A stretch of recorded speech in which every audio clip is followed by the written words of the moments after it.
Bismillahirrahmanirrahim. Assalamualaikum warahmatullahi wabarakatuh. Untuk teman-teman yang mengampu mata kuliah eh,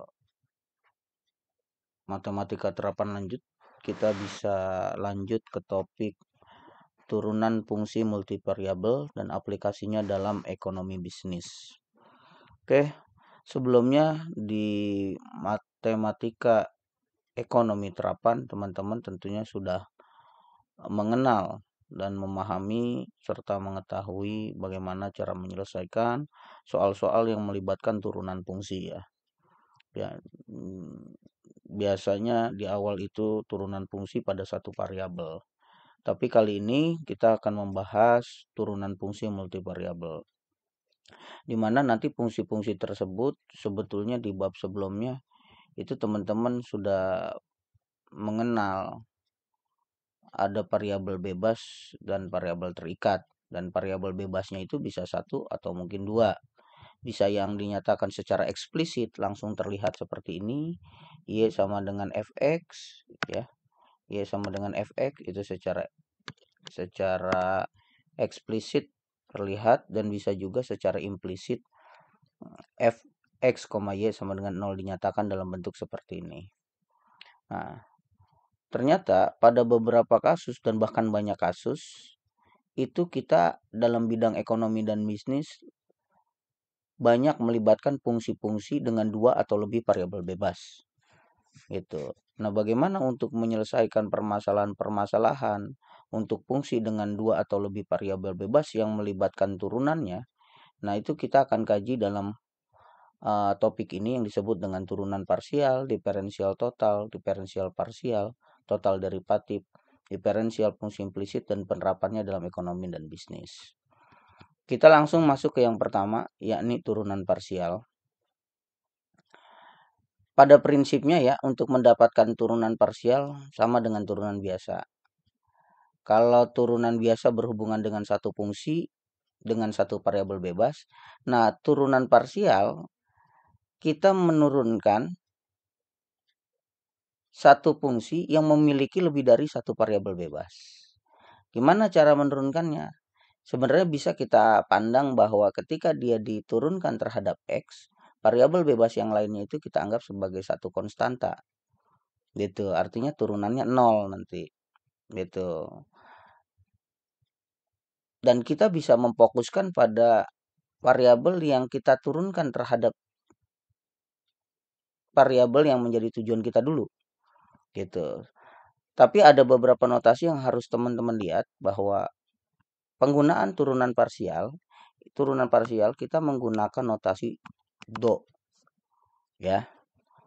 Do ini variasi dari huruf Yunani delta, namun kita menyebut do z per do x ini artinya turunan parsial z terhadap x. Nah, yang tadi saya katakan bahwa z ini mungkin nanti fungsi yang memuat x, y gitu. Tapi ketika do z per do x, kita bisa pandang bahwa z ini kita fokuskan diturunkan terhadap x. Y-nya kita anggap sebagai konstanta. Gitu, dia konstan. Begitupun dengan do z per do y. Kita pandang turunan z terhadap y, selainnya konstan. Nah, sedangkan untuk menyatakan turunan, biasanya kan kita pakai d ya. dy per dx ini turunan pertama, nanti turunan keduanya d kuadrat y per dx kuadrat, ini turunan keduanya. Turunan ketiganya d pangkat 3y per dx pangkat 3, dan seterusnya. Ya. Ini turunan biasa. Kalau parsial dia pakainya do z per do x, do z per do y gitu.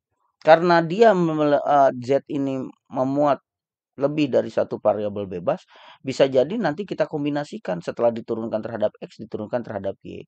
Atau mungkin diturunkan terhadap x 2 kali, diturunkan terhadap y 2 kali. Nah, pernyataan-pernyataan seperti itu teman-teman bisa lihat di contoh 7.1. Kalau saya punya z adalah sebuah fungsi yang di dalamnya memuat variabel bebas x dan y, maka turunan z terhadap x kita tulis do z per do x atau do f per do x. Ya, atau fx saya nulisnya begini. Ini bentuk-bentuk ekspresinya. Bisa juga do fx, y per do z do x. Ini sama aja ya nilainya, sama dengan. Kalau saya mau bilang turunan parsial pertama Z terhadap Y. Berarti saya tulis ZY, bisa juga FY. Karena kan Z itu sama dengan F di sini udah dinyatakan. Nah, berarti bisa do Y, do Z per do Y, do F per do Y, gitu ya. Atau mungkin ekspresinya bisa dinyatakan seperti ini. Nanti tergantung kebutuhan dan biasa kita ngambil yang paling sederhana. Turunan parsial kedua terhadap X. Nah, beruntun terhadap X. ZXX do kuadrat Z per do X kuadrat seperti tadi ya. Ini artinya diturunkan, setelah diturunkan terhadap X, turunkan lagi terhadap X. Yang ini setelah diturunkan terhadap Y, turunkan lagi terhadap Y. Turunan kedua ya, turunan parsial kedua. Nah, turunan parsial silang, jadi setelah terhadap X kemudian terhadap Y, kita nulisnya seperti ini. Jadi diturunkan terhadap X, baru turunkan terhadap Y. Gitu. Kemudian kalau diturunkan terhadap Y, turunkan terhadap X, tulisnya seperti ini. Sepertinya ini ada yang terbalik ya teman-teman. Kalau seperti ini kan turunkan dulu terhadap X, baru diturunkan terhadap Y. Ini turunkan dulu terhadap Y, baru turunkan terhadap X. Gitu ya. Kita mulai dari yang paling luar.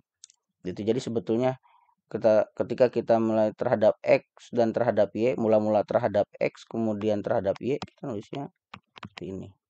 Jadi X-nya dari bagian luar. Pokoknya ini. Tapi nanti kita lihat contoh lah.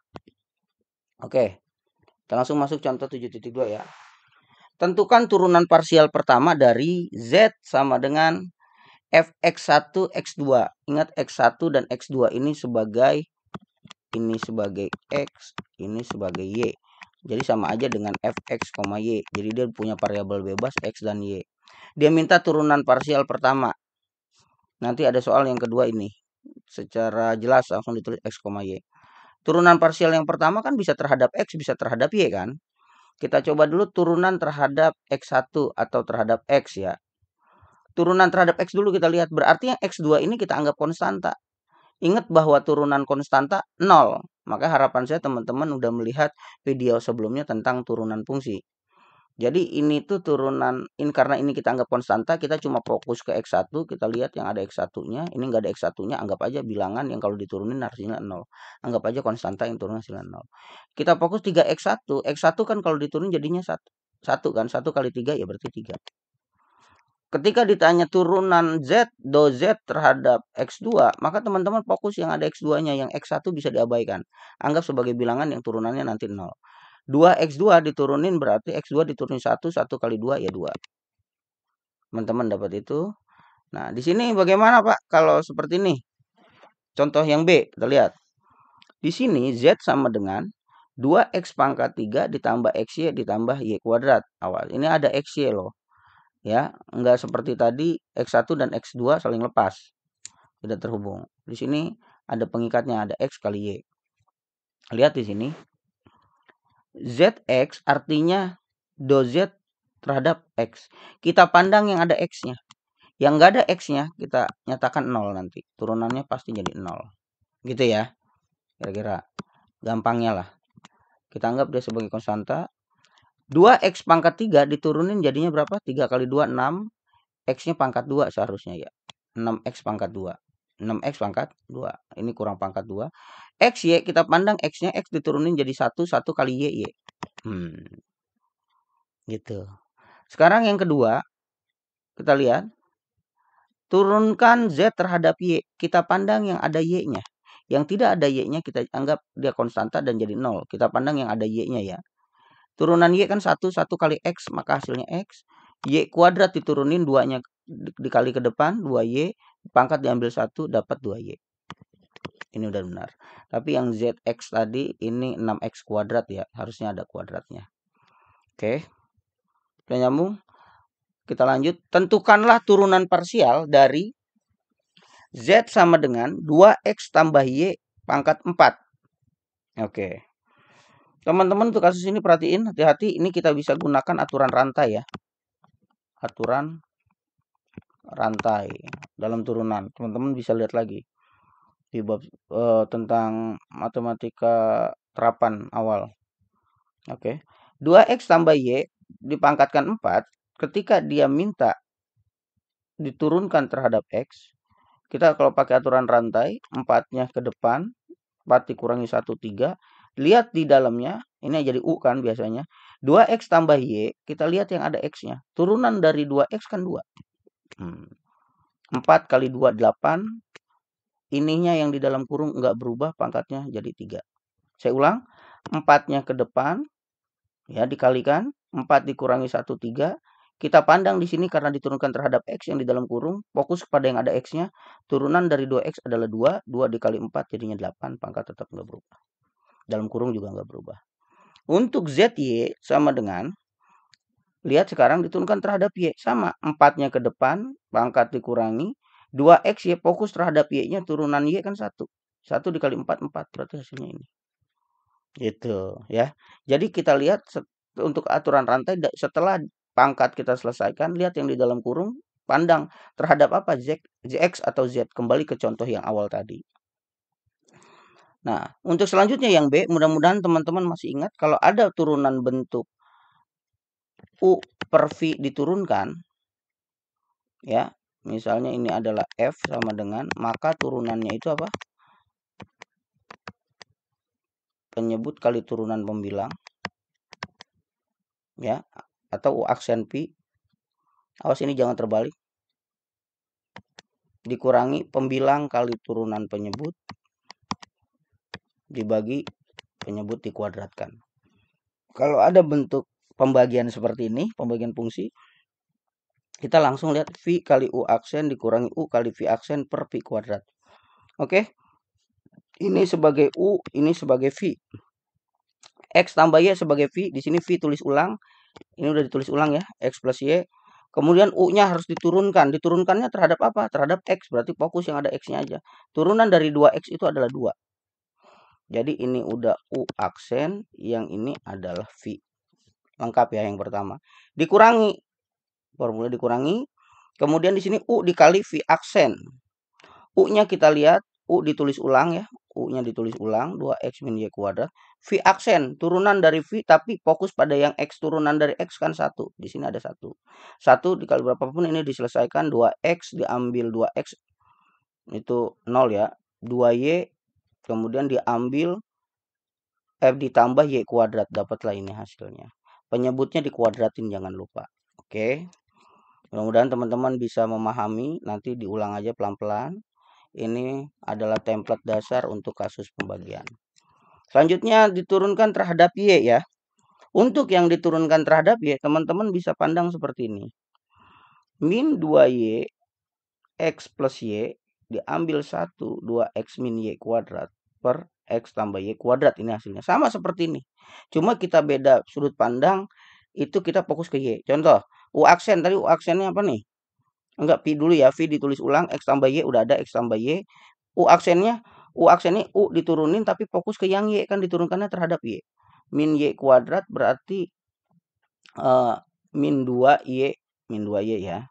Karena kan 2 diambil 1, 1 ya. Jadi min 2Y pangkatnya ke depan. Turunan biasa kok.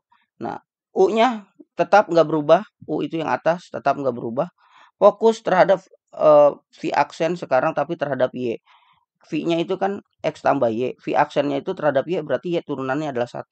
Sama seperti tadi, kita distribusikan, kita sederhanakan, dapatlah seperti ini. Mudah-mudahan teman-teman memahami ya. Nah, untuk contoh 74, ini bisa kita kerjakan teman-teman ya. Untuk contoh 74 ini, lihat. Oke. Turunan terhadap X1, berarti fokus yang ada X1-nya. 2-nya ke depan, 2X1. Ini turunan dari X1 itu kan 1. Berarti 5 kali 1, 5X2. Oke, betul ya. Ini Pak, X2-nya gimana? Kan fokusnya terhadap X1. Berarti ini udah nggak konstanta. 0 ya. Kemudian terhadap X2 gimana? Terhadap X2 itu kita fokus yang ada X2-nya. Turunan X2 1, 5X1 berarti. Nah, ini keliru. Harusnya 5X1 ya. Kemudian ini 3 dikali 2 min 6X2 pangkat 2. Ini udah betul. Oke. Kemudian lihat X1 lagi. Berarti dari X1 yang pertama diturunin sekali lagi terhadap X1. Maka kita punya di sini 2x1, 5x2, kita fokus yang ada x1-nya, turunan dari x1 adalah 1, 1 kali 2, ya 2. Z x2, x2, fokus yang ada x2-nya, berarti yang nggak ada x2-nya kita anggap 0. 2 dikali 6, 12, tapi ada minnya ya. Min 12 x2, harusnya ada minnya di sini. Ini udah oke, tapi di sini ini kurang min. Oke. Kemudian lihat yang Z X1 kita udah punya Z X1 diturunkan terhadap X2, fokus yang ada X2-nya. Turunan dari X2 adalah 1, 5, berarti hasilnya. Kemudian Z X2, X2 kan ini.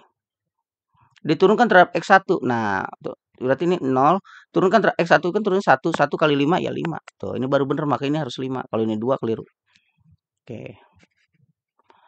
Mudah ya. Nah, untuk logaritma natural, mudah-mudahan teman-teman masih ingat. Di sini saya cuma menyampaikan singkat aja bahwa kalau ada fx di sininya ln x, logaritma natural ya, maka turunannya apa? Seper x ya, karena integral seper x jadinya ln x. Jadi kalau di sini u, ln u yang di dalam u-nya masih ada x, maka turunannya itu seper u dikali u aksen, karena di dalam u masih ada x gitu ya, kira-kira. Nah, bukan kira-kira, memang seperti itu. Ini untuk mereview aja, mengingatkan, kurang lebih ya nanti bisa jadi u aja, jadi u aksen gitu. Yang jelas ln jadinya seper ya. Kita lihat sekarang di sini saya punya ini fungsi transenden, logaritma natural, dan eksponensial natural. Nah, untuk eksponen sekalian aja, kalau saya punya dari f e pangkat x, maka turunannya tetap e pangkat x. Dia nggak berubah. Tapi kalau saya punya u-nya dalamnya ada x, maka turunannya itu adalah e pangkat u dikali u aksen. Gitu. Lihat yang z, ln dibacanya ya, logaritma natural, x kuadrat tambah 3y kuadrat, itu kalau kita turunkan terhadap x sama seperti tadi, turunan ln kan seper dulu kan, seper x kan, berarti seper u nih, yang ini anggap u, jadi seper u. Turunkan terhadap x, fokus yang ada x-nya, turunan dari x kuadrat kan 2x, 2x dikali 1, selesai. Dia pakai yang ini. Tuh. Kemudian diturunkan sekali lagi, ini udah jadi pecahan. Maka pakai formula yang tadi, U per Pi, pakai formula yang itu. Ya, hasilnya apa tadi? U aksen Pi diambil apa? Pi aksen U ya, per Pi kuadrat gitu. Nah, ini pakai formula karena ini udah pecahan masuknya. Teman-teman tinggal lanjutin ke sini. Itu. Kemudian yang Z, Y. Nah, oke, sekarang diturunkan terhadap Y. Tetap kita pandang yang A loh Mas ini. Ln itu sama tadi seper, ini kan. Karena kita pandang karena terhadap Y yang ada Y-nya aja. 3Y kuadrat kan diturunin jadinya 6Y. 2 kali 3 6 kan? 6Y. Maka dapat 6Y per ini. Wah, udah pecahan nih sekarang. Udah U per Pi nih. Diturunkan lagi terhadap Y. Maka pakai formula yang ini lagi. Jadilah ini. Gitu. Ya. Jadi kalau udah ngelihat bentuk yang U per Pi itu kembali ke contoh soal yang ini, yang B. Itu unik ya. Agak menarik. Oke. Nah, gimana untuk tadi yang saya bilang eksponensial natural? Kalau ada fx sama dengan e pangkat x, maka turunannya itu e pangkat x ya. Atau kalau u-nya fu u aks u ya, maka turunannya itu apa tadi? Saya bilang e pangkat u tapi dikali u aksen, karena di dalam u masih ada u-nya ini masih ada xux gitulah. Ya. Kita lihat sekarang. Zx, oke. E pangkat xy kuadrat. Tulis aja dulu. Kalau di sini e pangkat u, tulis dulu e pangkat u-nya. E pangkat xy kuadratnya tulis aja dulu e pangkat xy kuadrat. Sekarang lihat x sama y kuadrat. Itu kan perkalian. XY kuadrat itu kan perkalian. Kalau U kali Pi turunannya apa? U V aksen ditambah V, atau dibalikin aja lah. Kalau penjumlahan bebas sih, nggak ada. U V aksen ditambah U aksen P gitu aja lah gampangnya. Jadi untuk X kali Y, untuk XY kuadrat, ini XY kuadrat, ini kan X-nya U, Y kuadratnya V, maka turunannya apa? Turunan X 1 kalau terhadap X ya, terhadap X, turunan X kan 1, V aksennya, maaf, U-nya tulis ulang, U terhadap X-nya tulis ulang, terhadap X. Ntar lu, kita ngomong gimana nih? Saya ngomongnya gimana nih? Saya ulang. Kalau saya punya ini, kalau ada U kali V, maka turunnya U aksen V ditambah U V aksen gitu ya. Sekarang saya punya ini U, ini X, berarti kalau diturunin secara langsung, saya punya turunan X1, V-nya tetap berubah, nggak berubah, ditambah X-nya nggak berubah, V-nya 2Y. Ini akan berguna nanti teman-teman. Tapi dalam kasus parsial, kan kita pilih salah satu variabel bebasnya doang ya. Nah, berarti kita sebenarnya nggak usah pakai yang ini. Kita nggak usah. Kita bisa pandang, saya lupa ini turun parsial. Ini tadi udah paham ya. Kalau E pangkat XY kuadrat diturunkan mau terhadap X, mau terhadap Y. Pokoknya ininya tulis ulang dulu. Kalau E pangkat U, turunannya tulis ulang dulu E pangkat U-nya. Ini udah saya tulis ulang.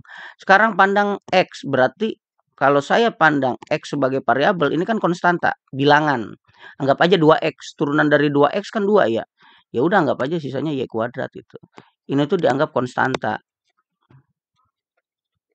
Jadi turunan X kan 1 ya. Turunan X kan 1. 1 kali Y kuadrat ya Y kuadrat. Berarti hasilnya Y kuadrat X Y kuadrat gitu. Kalau terhadap Y, sama ini tulis ulang dulu. Sekarang kita lihat yang terhadap Y, ini kita anggap konstanta. X-nya tetap tulis. Y kuadrat kan turunannya 2Y. Berarti 2XY E pangkat ini. Nah, nanti tinggal lanjutin. Gimana Pak kalau hasil ini kita turunkan lagi terhadap X? Nah, ini baru. Y kuadrat dikali E pangkat XY kuadrat, teman-teman, ini jadi U, ini jadi V. Berarti turunnya U aksen V ditambah V aksen U. Tuh. Lihat yang pertama di sini. ZX-nya apa sih? ZX-nya itu sama dengan Y kuadrat E pangkat X Y kuadrat. Anggap ini U, ini anggap V. Turunkan lagi terhadap X. U-nya kan nggak ada X-nya ya. Berarti 0 dong. Ya kan? 0.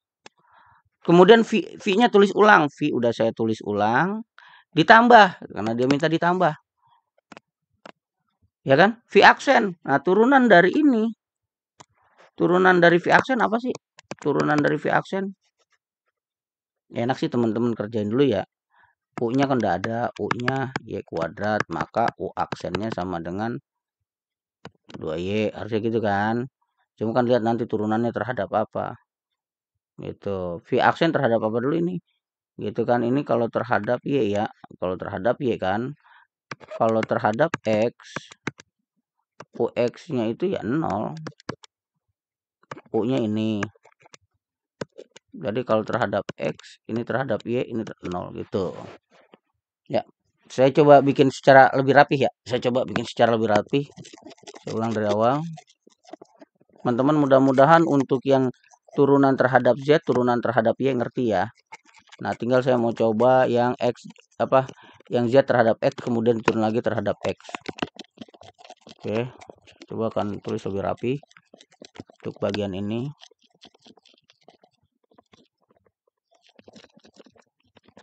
Biar pemahaman teman-teman lebih utuh. Oke, lihat yang Z ya. Saya udah punya loh ZX-nya sama dengan Y kuadrat E pangkat X dikali Y kuadrat. Ini tuh pandang, tadi saya bilang sebagai U, ini pandang sebagai V. Turunannya yang kita punya adalah U aksen Pi ditambah Pi aksen U. Ini adalah Z aksen. Ya teman-teman ya. Ketika dia minta, nah, ini Z aksennya. Ini kenapa saya masih, kalau dia minta Z aksen X. Nah, ini kan udah turunan pertama nih. Ini tuh kan hasil turunan, ini tuh hasil turunan gitu. Nah, Z aksen terhadap apa dulu nih? Kalau terhadap X, maka U aksennya juga terhadap X, Pi-nya tulis ulang. Ditambah V aksennya juga terhadap X, U-nya tulis ulang. Tapi kalau dia minta Z terhadap Z aksen terhadap Y, U-nya turunkan terhadap Y, Pi-nya tulis ulang, V aksennya turunkan terhadap Y, U-nya tulis ulang. Teman-teman bisa pakai yang ini. Misal, sekarang saya udah punya nih, ZX ini ya. Sekarang bagian ini berarti kan saya bisa nulisnya Z aksen terhadap X ya. Karena ini turunan awalnya udah diturunin sekali lagi terhadap X gitu kan. Maka saya pakai yang ini terhadap X. U aksen terhadap X gitu ya. Y kuadrat ini kan nggak ada X-nya. Berarti turunannya jadi 0. Tuh. V tulis ulang. V-nya tulis ulang. V-nya kan, V-nya itu kan E pangkat X Y kuadrat. Tuh. Kemudian apa ditambah di sini? Saya tulis ditambah. V aksen, Vx aksen. Berarti V saya lihat. Turunan dari sini apa? Terhadap X. Ingat kalau ada ini kan ini tulis ulang. Turunan terhadap X berarti kan 1. 1 dikali Y kuadrat ya berarti Y kuadrat. Tuh. Ini tuh V aksen. Y kuadrat E pangkat X Y kuadrat. Tuh. Tutup. Ya. Kemudian apa? U-nya tulis ulang. U-nya itu tadi apa? Y kuadrat. 0 dikali berapapun 0 ini tambah ya.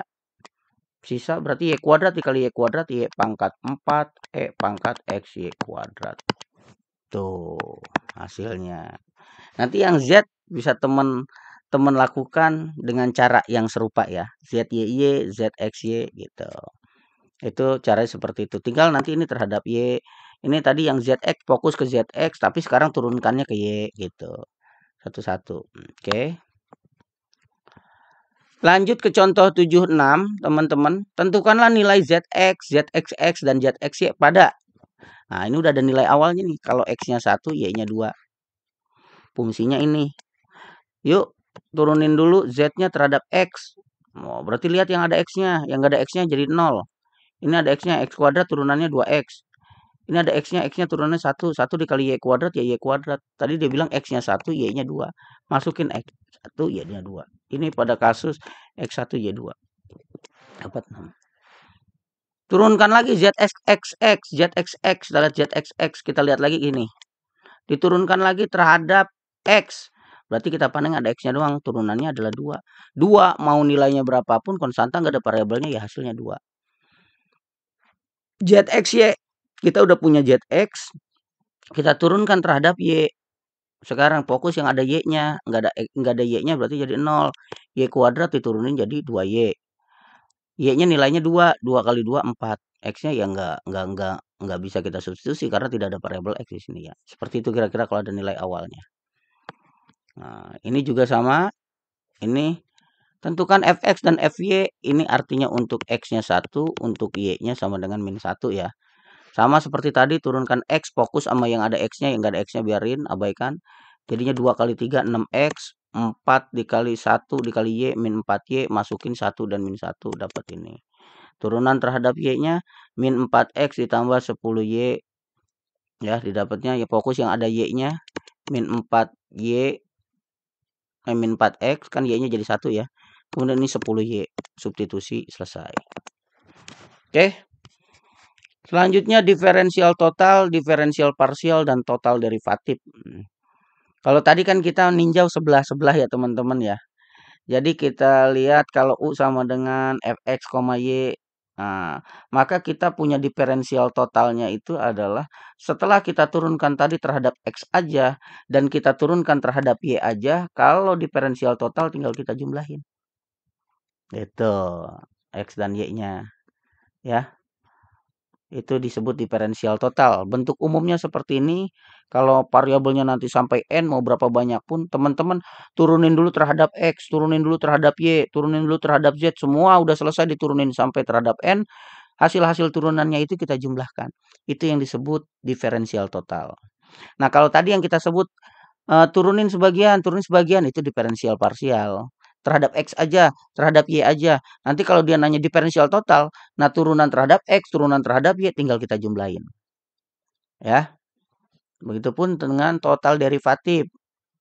Dengan total dari derivatif. Kalau U-nya adalah X, Y dengan X-nya GT dan Y-nya HT, nah ya. X-nya masih ada variabel T, di Y-nya masih ada variabel T. Ini kayak aturan rantai sebetulnya. Maka total derivatifnya adalah turunin dulu terhadap X dan X-nya jangan lupa turunin terhadap T. Turunin terhadap U-nya terhadap Y, Y-nya turunin terhadap T. Karena di dalam X dan di dalam Y masih ada variabel bebas T. Gitu ya, itu total derivatif namanya. Kalau tadi total apa?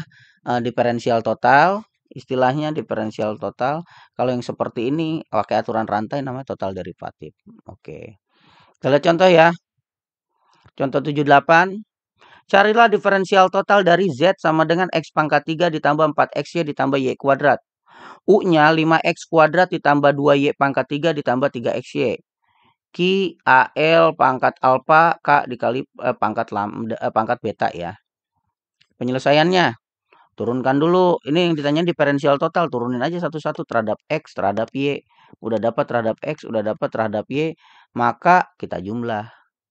Tinggal kita jumlah, tambahin DX, tambahin DY. Ini adalah diferensial totalnya. Nah, begitupun seperti ini yang U. Turunin dulu terhadap X, turunin terhadap Y, dapat.